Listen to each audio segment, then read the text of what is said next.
So this pump is tested every month. It's run and tested. These lines run around the school. They're 1.5 meters deep around the property, around in front of the buildings. Because they're at something like 1200 psi pressure, so they have to be 1.5 meters and under concrete so that they don't explode and do damage. There's a booster point just out the front out here where the fire engines can back in and get extra pressure if they want.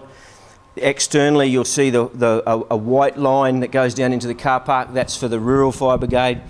And so when we hit a critical mass of roof area of the building, this triggered we need to have firefighting. We can pump fire hydrant pressure water for 4.5 hours.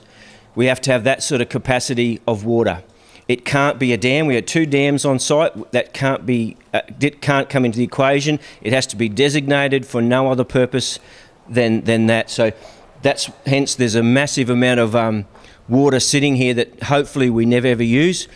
It's bore fed, and so it's got 2 float valves. The tank's divided in the middle, and there's 2 float valves that constantly keep it up for any reason when they're doing testing or whatever. The bore will kick in and top it up. It's very important to make certain that the pumping system integrity is 100% all the time, and the whole system is charged all the time. It's ready to operate. If someone opens a hydrant anywhere in the system, it will operate. It starts like that. Yeah. So it's so we get a fire hose reel in the church. Someone decided one night, we need to hose down out the front of the cafe. Bang, and they go, what's that noise? And the pump started up. They didn't realise that the pump had kicked in. When we expand, this system now will do us to capacity of building wisers. It's over what we wanted. The motor that they put in originally was under horsepowered. With the last building, it triggered another fire hydrant point and the pressure wasn't high enough. This was guaranteed to be engineered that it would suffice for our all future use. So they had to come back and replace the motor with a bigger motor to service the full production. So we don't have to change that motor as we do expansions. That's the whole idea. It was all put in now for all future buildings to cover us all the way through. So that's where's the fuel storage? Here, fuel tanks here.